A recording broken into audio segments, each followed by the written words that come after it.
Welcome to the How to Find and Keep a Gay Man podcast. I'm Matt Bays, your host, with Matt Heinker, your co-host. And we're here to provide bitchy wisdom for the gay man looking for love. There are a lot of gay men out there looking for a meaningful love experience, and we are here to help. You can follow How to Find and Keep a Gay Man on Instagram and TikTok, where you'll find all sorts of bitchy wisdom about what it's going to take to find and keep a gay man. Welcome. We're glad you're here.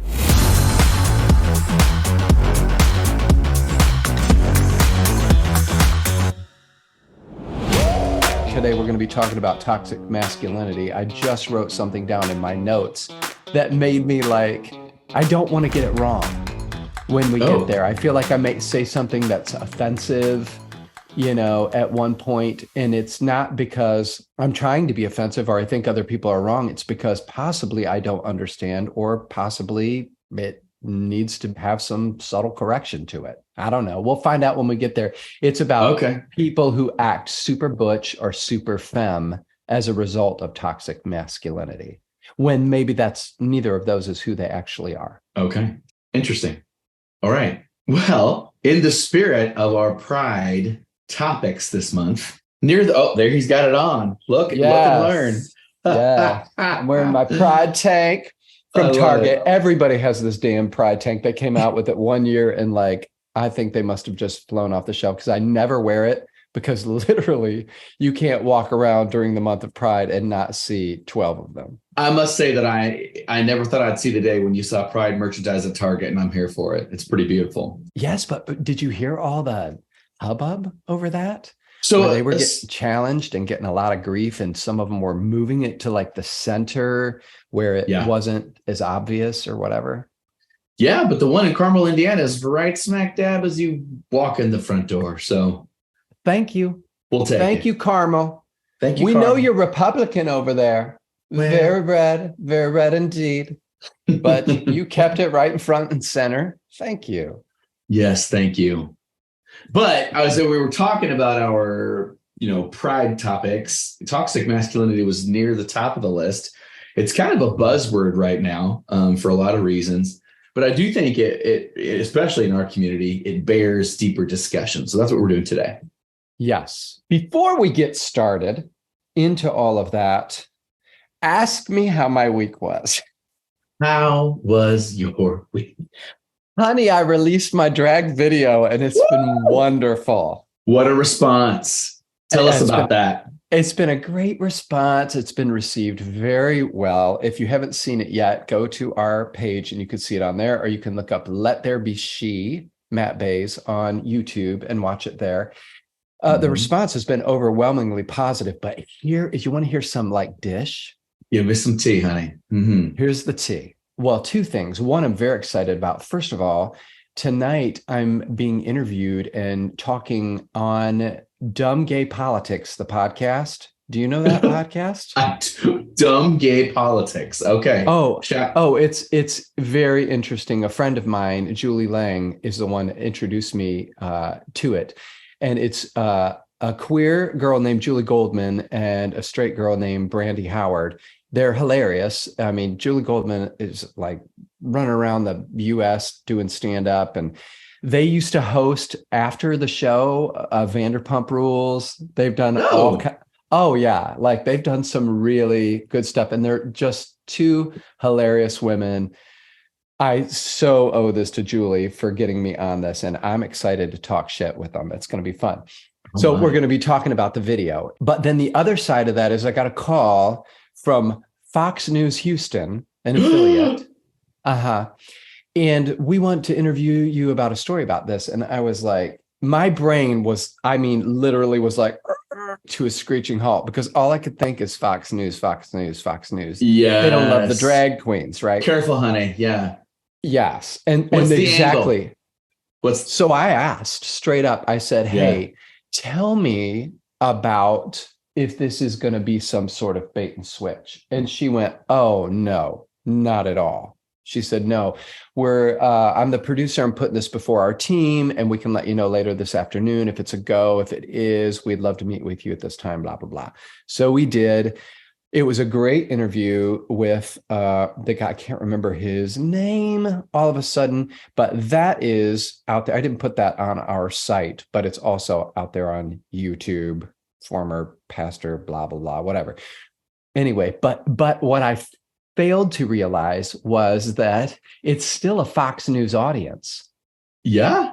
So the comments on YouTube, honey, oh Lord, let there be she and let there be vitriol. I can't with that. Oh my gosh, I can't with that. What questions did they ask you in the interview? This is a Fox they wanted News to affiliate. know how this came about, and the why behind it. They were very interested up front that I was a former minister, and just that whole idea of coming out in that community, and even asked questions about the church. You haven't seen it yet? I have not. Oh, you'll love it. You'll love it. I'll send you the link. And in fact, we can connect the link in the comments of this as well. Do. Yeah, it's pretty interesting. And it's a full 5 to 6 minutes, Wow. So, I'm just a household name in Houston. We're just gathering some press. Yeah, Houston. It's going everywhere. We'll see what's next. Yes. How was your week, darling? Any music videos? Anything drag in your life at all? We did see some drag this weekend, a little over Father's Day. That was good times, but no music videos as of this week. We'll see what next holds for us. Yeah. Yes. Yeah. I saw Angeria get her ass kicked. She came in as the lip sync assassin on Drag Race. Yes. And she looked amazing. She did. Candy Muse is who she went up against, and Candy beat her. Well, wait, I love me some Angeria. Angeria works hard. Yeah. Anything else up in your world? Oh my, I'm a little tired here today. Some major family drama. Being gay for sissies. Over Father's Day, we had some more pushback a little bit, some more setbacks, but I am worthy of love, and I love myself, and my life is good. Yeah, upward and onward. Man, this is where I want to get the whole Heinker clan together and say, I'm going to say 2 words to you, and I want you to listen real closely. Chosen family. And here are 2 more words. Be careful. Yes, sir. Yeah. I've said it before in this podcast. People who are not for me don't get my peace. And I believe that most of the time. I'm saying that to myself today. And I'm worthy of love and respect. And so is my husband. And we're going to continue to live our best life with our chosen family, and all will be well. Mm-hmm. Yeah. Yep. Well, I love you. Us boys over here love you very much. And if you need a little hideout or a getaway, escape, honey, to Cincinnati. We will walk these bridges. And we should also mention to our listeners that we had a blast at Indie Pride last weekend. You and Hubs came up and stayed with us. We had so much fun. It was great. I think my favorite moment, well, I had 2 favorite moments. One was watching The Little Mermaid on stage. Oh my God, we were living. Yes. When it first started, I thought, what is happening? Nobody cares about the damn Little Mermaid. And it was a drag queen as the Little Mermaid. And I don't know if she was on Heelys or whatever, but she would send herself swimming. She was. I loved it. And then literally she's to the part of your world, that whole thing. And we are cheering and celebrating. This was like, it was amazing. It really was. That was the first favorite part. What was the other? My other favorite part is that these 2 old boys, Matt and Chris, myself and my husband, we decided to stay home. We went home for a rest, went to the pool, ate some food, and then you and your hubby, Ty, decided to go back and party till 2 a.m. Well, Deborah Cox was singing, and I was not missing it, and it was amazing. Yes. Yeah. And we sat home and did not do anything. We were asleep when you guys were leaving on the couch, right? Y'all were asleep at 6:30. Well, I'm tired. I was like, let those boys rest. These boys get up early. We get up early. And so, yes, we were tuckered out and tired. Yeah. But when the next morning when I was talking to you guys, we went to Pettichoux for brunch, and you said that you guys were leaving, that it was a rough crowd in the evening, and that you were leaving, and that you heard some woman. It's become like a thing that I've said 25 times. I say it around the house all the time. So tell us what it is. Tell us what happened. Well, the crowd was a bit rough, and we were walking out towards the parking lot later that night after the concert, and these two girlfriends walked by us, and they were not paying attention to us at all. And we overheard one of them say, "That bitch put her bare coochie on the grass." Oh my God. That bitch put her bare coochie on the grass. And Ty about fell on the floor laughing. We yeah, oh my God. Just one of those little nuggets, Oh, we're welcome. When I get asked question or whatever, that becomes a response for a lot of things. Like, I ain't gonna put my bare coochie on the grass. Like, it can mean it's surprisingly applicable in so many situations. It feels like it. Yeah. Sums things up, God, it's such a wonderful visual image. It was pretty funny. I was so glad I heard it. It was really something. Yes. Cherry on top of the beautiful day that we had. Okay, so let's move into this thing. We got some toxic masculinity to unpack. We have all been affected by it. Still, many of us are affected by it, seeking to find recovery for it. Let's talk shit. What is it? Toxic masculinity. It's about suppressing feelings, avoiding distress, being tough, and using violence or aggression to portray power. WebMD says toxic masculinity is an attitude or set of social guidelines stereotypically associated with manliness that often have a negative impact on men, women, and society in general. The term toxic masculinity isn't meant to imply that, however, that the idea of masculinity in and of itself is inherently bad. And I think that's a really important caveat, so people can just kind of relax at the beginning of it. I think a lot of people think acknowledging that this is a social issue is saying that they have to somehow apologize for the fact that they're a cis hetero white masculine male. And that is not in and of itself what that term is even trying to say or imply. Yeah, well, and as with anything, Matt, we can take a new thing like toxic masculinity that's meant to give us words to help us understand something that has been a problem, and we can just fuck it up, exactly. And take it to extremes and use it for our own whatever. Absolutely. But what I say to people that are triggered by this in conversations I've had prepping for this is that it really becomes toxic when men feel like they need to conform to some sort of prescribed gender role or rigid gender identity that society tells that we need to have to be real men or whole or strong enough. And that's where we started to get into some danger, because that is beat into our heads from a young age. Thoughts on that?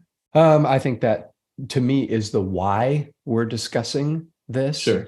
Yeah. Because in our world, what that often means to some people is that you don't get to be a man. And that's a problem.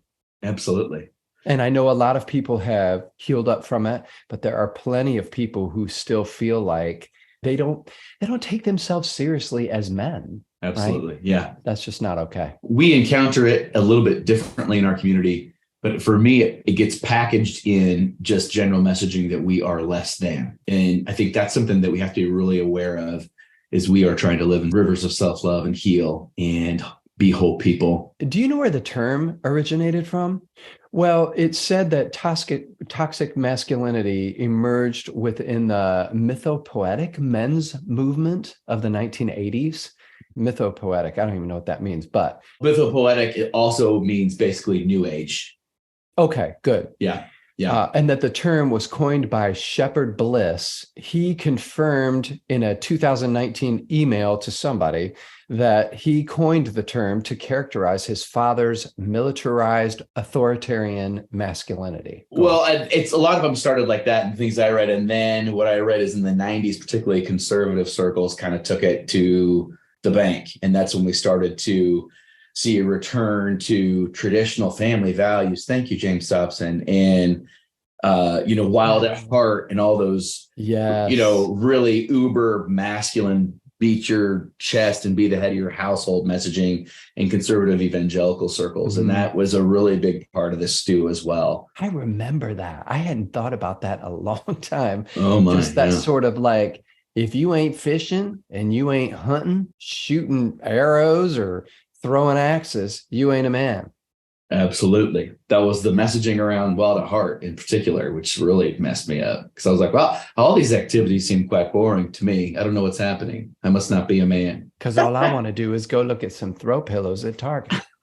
I want to put together a tasteful pillow story in decoupage. I'm not going to be throwing axes. I'm going to be throwing pillows on my couch. And so because that was that really blew up in our culture the last several decades, how did we identify the results of that? And I found on masterclass.com 7 issues like that our society really now deal with because of the rise of that concept in our culture. The first one is competitiveness is valued over cooperation. Isn't that interesting? And I am in a hyper hetero work environment. I work with, I'm the only out gay group health insurance broker in the state of Indiana. Can you imagine? So I work with a bunch of ex high school football players, basically. And it's a hyper competitive environment. And we're always at each other's throats, always looking for advantages over one another rather than valuing cooperation or valuing supporting each other. That is seen as weak. It's not valued. Number 2 is greater tendencies towards violence. Toxic masculinity is one reason for the amount of male violence throughout society, because men refuse to handle their emotions in healthy ways, and conflicts can unravel in domestic violence or other ways that we see. 3, higher levels of homophobia and transphobia. Heterosexual cisgender men don't usually make an effort to combat toxic masculinity or to combat biases that they're naturally going to have towards people in our community unless they're forced to. Number 4, I thought was probably the biggest one, inability to admit vulnerability. So, so when someone tells a young boy to man up, the implication is generally for them to hide their emotions and return to the task at hand. And so we see the fruit of that. I think most people in our community, really experienced that to some degree growing up. And it's interesting because Ty and I, yesterday was Juneteenth and we both had the day off. It was nice. And had a really nice day to just kind of relax and get some rest. And we actually met a friend of ours for lunch, and he is one that listens to our podcast and struggles, has really struggled with dating as well. We were kind of unpacking what's going on in his life. And we said, you know what? You are a great guy. You're good looking. You've got a great job. You have a lot to offer. And he immediately turned bright red. And he was like, I can't take compliments. I just get really uncomfortable. Or it was difficult for him to receive them. And so I thought of the concept we're talking about today. Here is a gay man who really, really struggles to be vulnerable because he grew up in this environment that toxic masculinity touched every area of it. His dad is ex-military. Yeah. Both of his brother-in-laws are ex-NFL football players. What are the odds? So he grew up in kind of this pressure cooker of toxic masculinity and really never learned the tools to be vulnerable, and certainly never was taught that it was something to be valued. And so here in his mid to late 30s is still very much struggling with that. I thought that was just a really interesting example in real life. I have a friend who's a writer, Kate Maypother, writes beautiful poetry. She is a lesbian. Is amazing. Look her up. Kate Maypother, Mapother. If you like beautiful writing, God, it's just gorgeous. But she actually writes a poem or some writing where she's talking about her mom. It just made me think of this, and says that she did get to a place with her mother where she felt like she was loved in spite of who she was, but never because of who she was. Yeah. And my God, that makes me think of people who know that they are loved in spite of, not because of, in our community, and how that's some of the nuance that's just like, well, they love you, but you don't feel that full acceptance. Absolutely. Man. And yes, and as I sit here right now, that's exactly how I feel. loved in spite of, not because of. And, it is a lot of energy and time to unpack that and not let it affect you negatively. But it's work that has to be done for sure. Yeah. And you can't wait around for them to do what they're supposed to do. Like I cannot have my happiness, my peace based on somebody else's response. Absolutely. Got to do it myself and put on my big boy panties and get it done. Number 5 on this list says increased sexism towards women. Toxic masculinity is practically synonymous with misogyny. Men who take this attitude to heart believe masculinity is innately superior to femininity. This, they said this is evidenced by really relying on untrue, harmful gender stereotypes, all the way down to microaggressions like mansplaining, condescension, etc. So we've got to be aware of that. The last 2 are 6 inordinate senses of entitlement. It's really funny because we laugh, like Ty's got 3 boys and his oldest, we laugh and we say that he's aggressively heterosexual. He takes up space, sits down, spreads his legs, throws his socks on the floor. Like this, everywhere he goes, it's his palace. You know what I'm saying? And that's a funny, small example. But I think that we can, as men, think that we are entitled to whatever because we're the king of the hill. Number 7, the last one was repressed emotions. A lack of training on emotional expression and management lies at the heart of toxic masculinity. Men will trade any excuse to not deal with their emotions in a healthy way, talk about them, and it goes back to the vulnerability piece. And I think that is something in particular for our community. You cannot repress the emotions attached to abuse, mistreatment, self-hatred, any kind of negative emotion attached to who you are as a gay man. That's how toxic masculinity shows up for us in ways that is just as bad. And what does the process look like to unburden ourselves from that? That's the thing about this one, is that you bottle up whatever that is, that sadness, and it leads to dysfunctional, it comes out sideways. Mm-hmm. So this dysfunctional ways of dealing with it. And what ends up happening to grown-ass men is depression, but it is a result many times of that toxic masculinity, where it's not just seen as this aggressive thing to other people, but that it's also something that keeps us from just being able to process our pain. Exactly. So I will share this from psychom.net. It says this: when a young boy grows up after absorbing the negativity portrayed by others, they often raise their own children, especially boys, the same way. Yes. Society dictates that boys be raised to believe that confidence, strength, success, and composure are the core elements of being a man, and anything emotional is girly or womanly and should therefore be stifled and ignored. And then it says, for this reason, symptoms of depression in men often manifest differently than they do in women. And then it goes on to give what some of the men's ones are, which are, I found some of this interesting: eating disorders, erectile dysfunction. Oh, no. Yeah. Fatigue, feeling sad or angry inside, but showing rage and anger to appear masculine. We've all experienced that one. It's like Rocky when he's like, I'm afraid. You want me to say it? I'm afraid. And she's like, okay, well, you're human. Shut the fuck up and go fight that. And here's some other ones that I thought were interesting. Unable to perform daily chores, lack of interest at work and in family, lack of concentration, increased irritability. These are all because of depression. And then self-medication with street drugs and suicidal thoughts, right? Wow. Yeah. So there's this guy, thetemper.com, which I love this, the way it said that they are calling us to conscious masculinity rather than toxic masculinity. Okay. Conscious masculinity.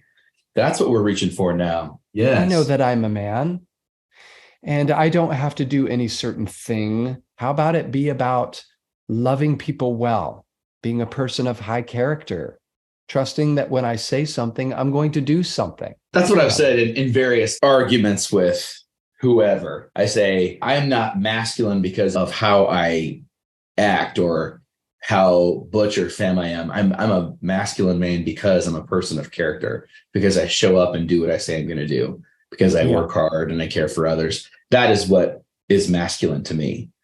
And so Yeah. that's kind of along those lines, which I think is interesting. We're going to talk about how to treat this as we move forward. But before we do, I want to talk about how it has affected or impacted the way that we act. Now, at the beginning of the podcast, I said, there was something I was writing down and I was trying to figure out how to say this right. So I'm completely open to accountability on this, but I want to talk about this because, as I mentioned, I think sometimes some of us have so internalized the bullying. Our bullies on the playground knew we were queer before we did. A lot of them were teasing us about, you don't like girls, you like boys. And we're like, what the fuck are you talking about? And turns out they were right. Right. Yeah. And I think with that realization and the way that that the toxicity of that form of masculinity has made its way into our lives, that some people have possibly felt like that they aren't actually men. I actually had one guy who said that directly to me. I don't feel like I'm a man. He feels like a man to me. And I'm like, huh. But I wonder sometimes if that has, how some people act so feminine and they're not really. This is where I could get into trouble. I was just going to say, be careful. I'm trying do you know anyone that acts more feminine than they really are? I Yes. don't know that I do. Okay. All right. Think about varying in situations. And I don't know that's bad. We're all having fun, but there are some people, and we've talked about this in a couple past episodes, that nobody wants a leading lady, where it's just this, oh shit, I'm fucking this all up. I may just leave this in so we can get some people finally commenting and being like, this is bullshit. I'm just wondering about people who don't feel like they're men, and so they don't even try. Not that they should try to be masculine, but they've taken on this persona of much more effeminate when maybe they're not that way. And maybe we don't say they take on a persona of much more feminine. Maybe they say they are content to lean into the expected caricature of a gay man rather than feel freedom to be authentically who they are, whatever that is. I'm just going to a quick brief jump in to say, yes, nobody come torch and pillage me. I got that wrong. I don't know how to say it. I'm looking for the language. So thank you. And I also want to say that. No problem. And it's funny, I was just talking about this yesterday when we were with some of our friends. When I first came out, I really was like, I've got to be with this very masculine butch. I like the guys that like, oh, you don't even know they're gay, but they are. And the reason why I preferred that, I can understand now, is because I still was not deeply comfortable with who I am. So now I wear way more jewelry than I used to. I paint my nails. I wear crazy stuff. And it's not because I want attention or I want to lean into a caricature of what I'm expected to be. It's because I now have really authentically understood how I want to present myself, what makes me feel good. Yeah. So it's what I love. So now I show up as who I am. And now because of that, God bless Ty, I'm a happily married man. But I was telling him in this group of friends yesterday, if he got hit by a bus tomorrow, I would be able to date a much more feminine man than I am. If he was a person of worth that I connected with, you know what I'm saying? I don't need them to present in an uber masculine way for me to feel comfortable or for me to be attracted, whatever, And I think that's because I've done my work to rid myself a lot of the toxic masculinity that was flowing through me for a long time as I was coming to a healthier place, coming out, et cetera. Does that make sense? Yeah. And Matt, what I'm more talking about is people being able to be comfortable in their own skin. I don't know why it's such a thing. I have people who told me I was feminine my whole life. Yeah. And then I get out in the gay community and I've had so many people say, you're not feminine. I'm like, God, I don't want, it's tiring, Yeah. I just want to be able to be me and do what I do. So what we're really talking about here is authenticity. Like, this is who I am. And if jewelry is seen as feminine or certain kinds of jewelry or whatever the fuck. It's like, I don't care. Just be you, be who you're comfortable being, and don't try to force yourself to be something that you're not. It's like, I'm going to be a super butch. Like, I'm going to work out and get these big giant muscles so that I appear, more masculine or whatever it is. Yeah. But obsession with that kind of stuff is very much tied to toxic masculinity. And bottoming and topping. Yeah. Actually had somebody ask the question, so who's the woman of me and Chris? And I was like, bitch, no one. Let me be clear. And I will punch you in the face like a man to prove it. Education is still needed. Yes, it is. And including right here, myself. Absolutely. I'm learning. I've only been out since 2017. Well, and I think this is a good way to go into how to treat it, because the first point really perfectly frames what you just said. Masterclass.com says toxic masculinity. How can we eliminate it? So the first one is stop trying to be masculine. Masculinity is something that society invented to dictate how males should act in their everyday lives. Instead, be you. And we're on a journey to be who we authentically are. And that is what's most important. Number two, learn to be vulnerable. How many times in this, podcast series we talked about vulnerability is strength. The strongest people are those who are able to be vulnerable, who are able to go to therapy, deal with the issues in their life, who are able to express need, who are able to be honest about how they feel. Number three, educate other males and lead by example. So we're doing our best to educate other males today, including ourselves, and lead by example. And then number four, intervene when you see it at play. So when we see toxic masculinity crop up in our groups of friends or in encounters that we have in our daily lives, to address it and intervene and help redirect those around us. Yeah. One of the other things that the temper.com said about healing, and because I think healing so often isn't just gathering information, it's also action. And it talked about checking your toxic beliefs by choosing new stories. And it said, set a timer for 10 to 15 or 20 minutes and free write everything you know about masculinity. So it started like fill in the blank. Masculinity is blank. Masculine people are blank. Real men, blank, and don't pick up your pen until the timer rings. Like, actually write this out. Don't judge what emerges, just write it out or whatever. And then it says to identify, when that's done, which of these beliefs is rooted in love and which is rooted in fear. Ooh, okay. I thought that was a great little homework assignment that I loved. And so it talks about, when you identify the fear-based thoughts, identify times in your life where you've acted on these ideas, like chastising a child for acting ladylike, or assuming that only a man in the room was the boss. That reveals how deeply embedded maybe some of those preconceived notions still are, maybe the journey that, the degree to which we have journey to go still on unearthing that, Yeah, we all still deal with it. You often hear in social media about a man can say this, but if a woman says it, then somehow it, makes her a bitch and he's just a good leader. Exactly. Yeah. I mean, I have such respect for women leaders because I've been around them all my life. Really good, strong women who get shit done, Yeah. But another thing he said was to conduct an amends making process. And he says that amends are restoration of truth. And it's getting together with somebody and acknowledging someone that you may have done this to. It doesn't have to be a huge violation.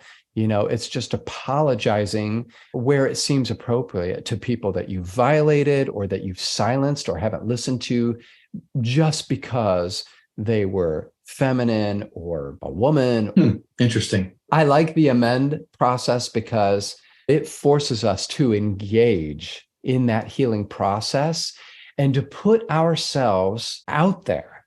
For sure. Talk about vulnerability. Sometimes that can be very hard to sit with our mother or our sister or our gay brother and say, I was wrong and I am living differently today. Do not make this mistake again. That's good. The end. TheConversation.com says we need to redefine norms of manhood, but we also need to encourage men to invest less in gendered identities and boundaries, stop policing manhood, and embrace ethical identities less defined simply by gender. Whatever language we use, we need ways to name the influential social norms associated with manhood, critique the harmful attitudes and behaviors some men adopt, and foster healthier lives for men and boys moving forward. As a parent, that statement really hit home for me, because really what that's about is, as us moving forward better and different, it's understanding where these ideas are coming from, when they prop up, what did they look like, and how do we move forward differently, allowing not only ourselves, but others and even our children, if we have them, to be who they authentically are so they can be whole people. I love that. That's good. Love it. You got some prayer time for us, Silky Nutmeg? We do have prayer time today. Lay it on us. I've been looking forward. Well, this prayer time, it's called Junior High. Junior high. Oh my. Okay. I remember it. I can still feel it in my bones. I'm guessing you can too. It's where you learned that you weren't a man, where you learned that you'd never be a real man, probably in gym class or in the locker room. But it isn't true. It never was. Can I tell you something? You are not a caricature. You were never meant to be a stereotype. You can stop acting the way they expect you to act. You can be femme all day long. If that's who you really are, amazing. If you're butch, perfect. If you would pass for straight, good for you. If you don't, that works too. So long as you're not affecting the way you speak, act, walk, etc., in order to fit in or stand out. Real is what we're after here. The real you, not a version, no auto-tune, no imposter syndrome, no mask. Real. Know thyself and honor thyself by being thyself, period. You want a man? One that will last, where there is love, respect, and fidelity? You're going to need to be real. So, get in a room with that junior high boy and tell him the truth. He deserves it. That he's not less than, that he's not a girl, that he no longer needs to hide who he is, that he doesn't need to overcorrect or over-embellish or undersell who he really is. He belongs in this world, but only as himself. I fucking love Cher. I once dressed up as her for Halloween, but I am not Cher every damn day. All of the other days, I'm me. Be you, because you are amazing. Amen. Can I get an amen? Oh, amen. I'm not even kidding you. That maybe is my favorite one you've ever done. Is that right? Yeah, absolutely. That was beautiful. Thank you, honey. We love to pray. Next week, we will be back with more of our Pride experience, baby, on how to find and keep a gay man. Yes. And until next time, live in rivers of self-love. Like a real man. 1, 2, 3, 4. That's it for us today. For more bitchy wisdom, follow How to Find and Keep a Gay Man on Instagram and TikTok at, you guessed it, How to Find and Keep a Gay Man. And until we meet again, get a therapist, don't be an asshole, protect yourself, call your mom, and remember that you deserve a meaningful love. Bye.